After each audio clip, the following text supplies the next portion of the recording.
Hello दोस्तों, आपका स्वागत है मेरे यूट्यूब चैनल ज्योति मेहरा हायर एजुकेशन में। आज मैं आपसे बात करना चाहूँगी मेरे आर्टिकल बाल यौन अपराध पॉक्सो एक्ट के संदर्भ में एक अध्ययन पर, जो कि प्रकाशित हुआ है भ्रष्टाचार निवारण एवं संवैधानिक और संस्थागत ढांचा पुस्तक में। इसको प्रकाशित करने का श्रेय सोशल रिसर्च फाउंडेशन कानपुर को जाता है। इन्होंने मेरा पेपर प्रकाशित किया है अपनी बुक में, उसके लिए मैं उनको धन्यवाद देती हूँ। हम पॉक्सो एक्ट के बारे में बात करेंगे। पॉक्सो एक्ट क्या है? Protection of sexual offence act 2012। ये जो एक्ट है 2012 में लागू हुआ। 2012 के इस एक्ट के बारे में अगर हम बात करते हैं तो हम जानेंगे कि 2012 में जो ये एक्ट लागू हुआ उसके बाद में भारत में महिलाओं की स्थिति या बच्चों की स्थिति के बारे में या बच्चों की स्थिति के बारे में हम क्या कह सकते हैं। अगर 2012 के एक्ट पॉक्सो एक्ट के बारे में बात की जाए तो बाल यौन अपराध के जो मामले हैं भारत में पॉक्सो एक्ट के बाद कम होने की जगह बढ़ते जा रहे हैं। अगर हम देखेंगे कि 2012 के बाद में पॉक्सो एक्ट के जो केस हैं, कठुआ केस के बारे में बात करेंगे। कठुआ केस के बाद में लक्ष्मणगढ़ सामूहिक हत्याकांड के बारे में बात करेंगे हम, और भी ऐसे अन्य केस हैं जिनके बारे में हम बात करेंगे, जिनका समावेश मैंने अपने आर्टिकल में किया है।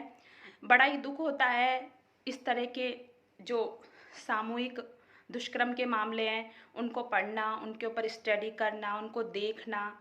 जो अगर मैं आपसे एक बात और शेयर करना चाहूँगी कि जो मेरा रिसर्च, मैं एक PhD स्कॉलर हूँ और जो मेरा रिसर्च का टॉपिक है वो यही है, महिलाएं बाल अपराध पॉक्सो एक्ट के संदर्भ में विशेष अध्ययन। तो मैंने पूरे भारत में जितने भी पॉक्सो एक्ट के जो केस हैं उन पर रिसर्च की है। मैंने जाना है कि जो ये एक्ट है उसके अंतर्गत ये पारित हो चुका है, हमारे देश में 2012 में ही आ चुका था, लेकिन उसके बाद में क्या महिलाओं की स्थिति या बच्चों की स्थिति में कोई परिवर्तन आया है? बच्चों के साथ क्या लैंगिक अपराध कम हुए हैं? तो मैं कह सकती हूँ यकीनन नहीं, क्योंकि 2012 के बाद में बात करूँ तो महिलाओं की जो स्थिति है या बच्चों की जो स्थिति है दिन ब दिन बद से बदतर होती जा रही है।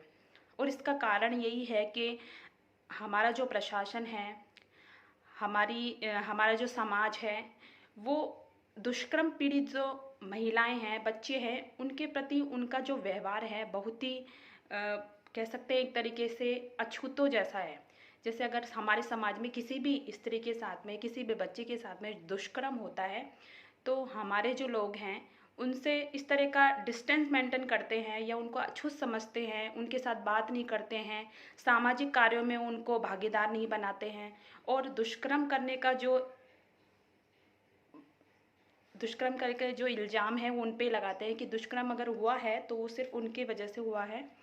ऐसा सिर्फ उनके साथ इस तरीके से ये हुआ क्योंकि कहीं ना कहीं उनकी इसमें गलती थी। तो मेरा जो आर्टिकल है उसमें यही बताया गया है कि महिलाओं के साथ में या बच्चों के साथ में जो भी दुष्कर्म की घटनाएं होती हैं वो किस प्रकार से होती हैं, उनके पीछे क्या कारण हैं, उनके निवारण क्या है, पॉक्सो एक्ट क्या है, पॉक्सो एक्ट के बारे में जितने भी अधिनियम हैं ये कब लागू हुआ और पॉक्सो एक्ट से पहले क्या नियम थे हमारे भारतीय कानून में, उसके सभी के बारे में मैंने इसमें विवरण किया है। तो आप मेरी जो पुस्तक है उसकी जितनी भी चैप्टर हैं और जो आर्टिकल के पेज है उनका मैंने अपने वीडियो में समावेश किया है। तो आप मेरे चैनल पे बने रहिए और अब जो मेरे आर्टिकल है उनको देखिए। धन्यवाद। ये मेरी पुस्तक के फ्रंट पेज का कवर है। पुस्तक का नाम है भारत में भ्रष्टाचार निवारण संवैधानिक और संस्थागत ढांचा। अगर हम बात करते हैं जो मेरे चैप्टर की है तो आप देखेंगे कि जो मेरा फर्स्ट पेज है बाल यौन अपराध पॉक्सो एक्ट के संदर्भ में एक अध्ययन से स्टार्ट होता है।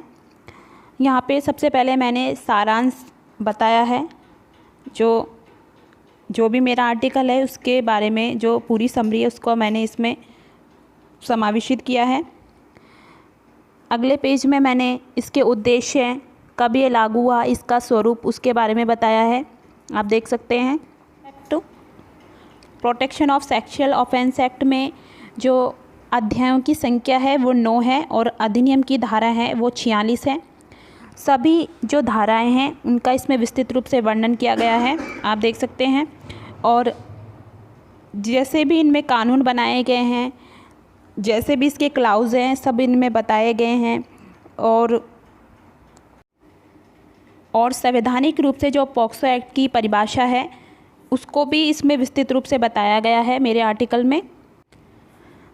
बड़ी रिसर्च करके मैंने इस आर्टिकल को बनाया है। इसमें ध्यान रखा गया है कि मैं ज़्यादा से ज़्यादा ऑथेंटिक जो बुक्स हैं, ऑथेंटिक जो पेपर हैं, न्यूज़पेपर हैं और जो जर्नल्स आती हैं, उनसे ही मैंने ये आर्टिकल बनाया है। किसी भी प्रकार का जो कॉपीराइट है, किसी भी प्रकार की कॉपी है वो मैंने इसमें नहीं की है। अगर आपको मेरा आर्टिकल पसंद आया है या किसी भी प्रकार से मेरे आर्टिकल ने आपको प्रभावित किया है, कुछ नया सोचने पे मजबूर किया है, तो आप मेरे चैनल को सब्सक्राइब कीजिए और मेरे वीडियो को ज़्यादा से ज़्यादा शेयर कीजिए। धन्यवाद।